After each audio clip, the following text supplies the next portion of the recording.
Oh,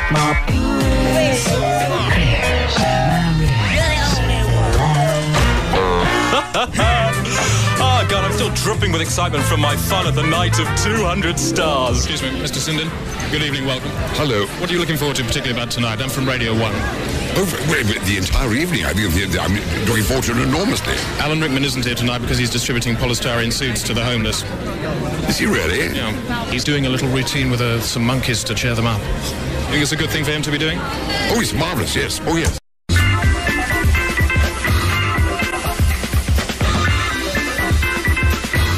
So in tonight's Blithering Woodlouse, more from the night of 200 stars.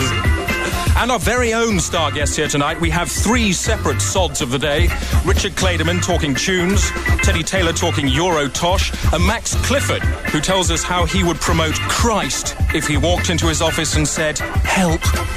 Peter Bainham is also here telling us how many butchers across the country it's actually possible to smell the turkeys in.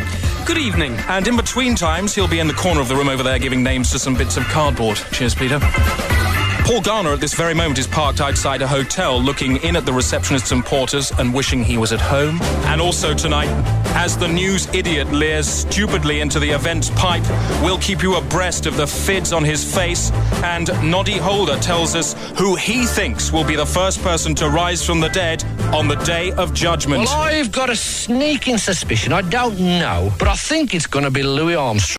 Okay, so I'll give you the full breakdown of the people I bumped into at the night of 200 stars, but what a cheesy evening that was. You probably saw it reported vaguely in the papers. There wasn't much to write home about. It was a big kind of C-League Hollywood-style bash, and about 200 people were outside. They were being held back by the police, flashbulbs a go-go, popping every time another limo drew up, puking out a little tiny crinkly old star, and everyone going, I knew the face before it fell off. And the star kind of pops out onto the red carpet and looks around with a mixture of kind of wonder and slavery, because as soon as the cameras start going off, they're lost. And they look like a startled animal. It is truly striking. I've never been to one of these things before, where you sort of see Hollywood stars like Anthony Quinn or Douglas Fairbanks Jr. come out, and actually the women as well. There was some Bond girl there whose name eludes me, and she stood there just kind of grinning. Well, sometimes people would actually spill out of the limousine, and nobody would take a photo.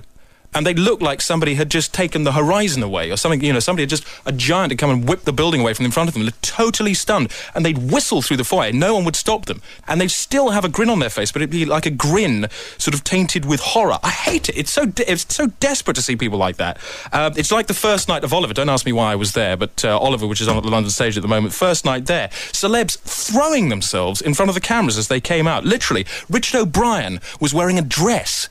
No attention-seeking was it that sent him round 3 times in front of the cameras. He came out of the theatre, nobody stopped him. So he thought, hang on a second. And he went back round through the back and came out again down the central line where the camera was. Again, nobody stopped him. So he went out again through the side door, and for the 3rd time he came round and said, oh, Richard, oh, yes, hello. And they did an interview with him there. And then the stargazers are there as well.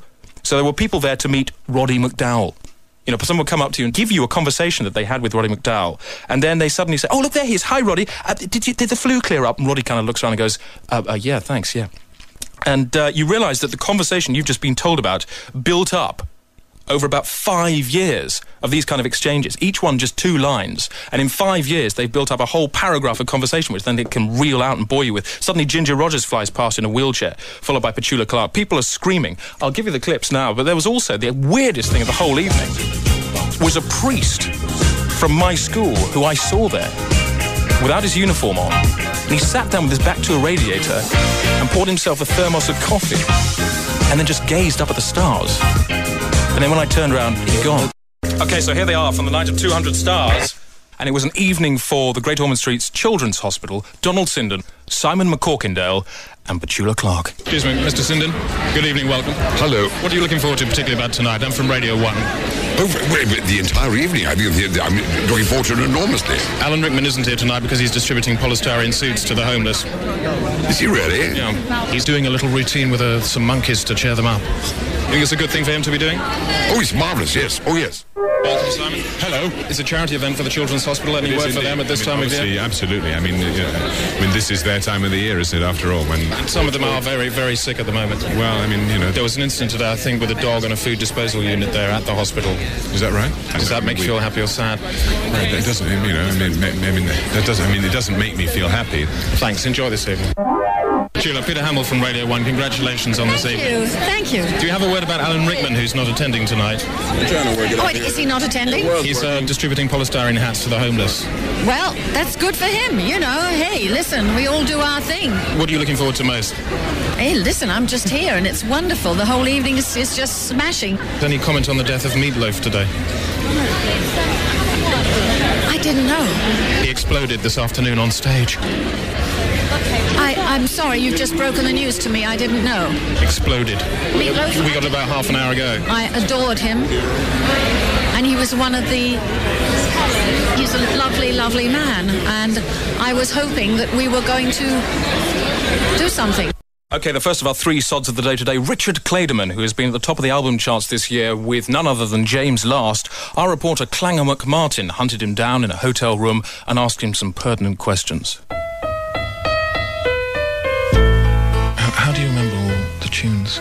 Well, always I try to find very strong and very, very nice melodies. Do you think the memory's in your head or your fingers? Or in between? Well, always... So, somewhere in between, probably. Yes, I think so. And if you did have words in the songs, which ones would you choose? Do you think? Atmosphere, ambiance, and... So just a few words, maybe? Ouais, ambiance. Ambulance. Ambiance, et puis... Love. Yes, of course. Love and... Affection. Yes, maybe, yes. How well acquainted are you with things like acid house music and the new fashions, shagaka and alkali tent? Yes, of course.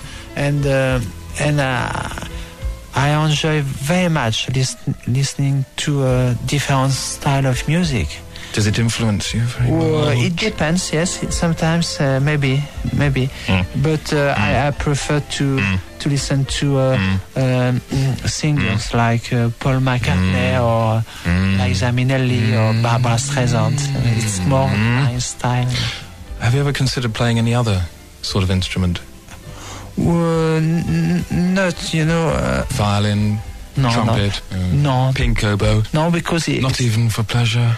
If it is for the pleasure, of course, but if you want to do a career, it's too difficult.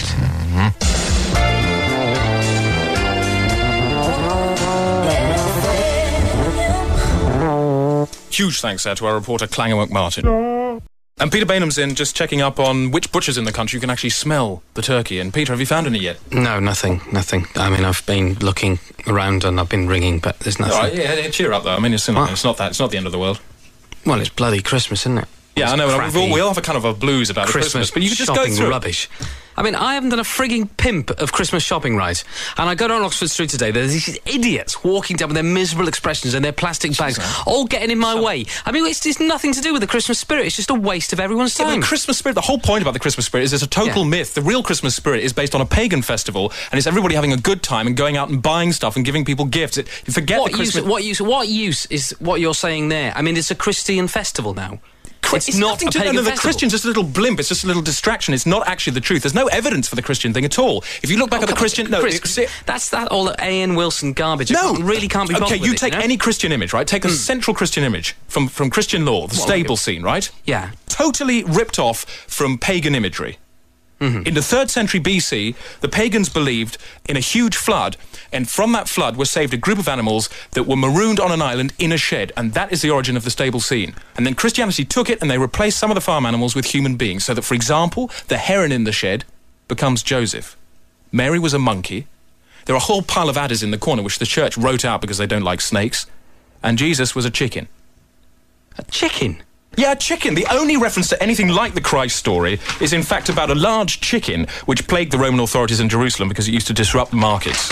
It was a large, charismatic chicken, and it was in fact strong enough to con a few of the gullible locals into following it. It was eventually run to earth and then catapulted out of the city, nailed to a flaming cross. That's the closest you get to historical fact about but this is just some stuff you're reading off a piece of paper. Yeah, I know, and that piece of paper is a photostat of the original Nicene block. Oh, you've got the Nicene... No. I got hold of this piece of paper. The Nicene Block, as you know, is held in the Vatican. Yes. It's the document which shows how the Church made up its law based on original 3rd century pagan myths. But it's locked up in the Vatican. How can you... And I know a priest there who hates the Church, so he sent it to me. Just have a look at it. You see every detail in there. The angel of the Lord was no more than a shepherd who was plagued by fireflies and threw himself off a cliff. Yeah, and there are other things in there too, like this is the most obvious thing. There are no night bars at all in the archaeological record. Night bars? Yeah, you know, every time it's dark... Yeah.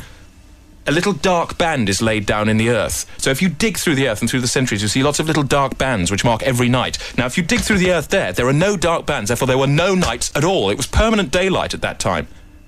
Right. So bang goes your myth about silent night. I would have been... You saying I can't have silent night? Yeah, you can't have silent night. Silent night's nothing to do with Christian. In fact, that hymn... on. Seriously, that hymn is not a Christian hymn at all. You can't prove that. Damn well... OK, listen to this, right? There goes a frog. Look at the frog. Any silent night there? No, but that's not... Yeah, OK, listen on, right? Big and strong, frog, frog. No silent night there, eh? What? Well, these are the original words. No, these come are on, the Chris, original words of that hymn. All right, you sing it. You'll see. You sing it and you'll see I'm for not yourself. singing that. Sing it. OK, there's your note. La. Yeah, OK. Not a natterjack, lizard or crab. Yeah. It's a frog, it's not a crab. Uh-huh. Frog, oh frog, not a crab. Yeah, yeah. Frog.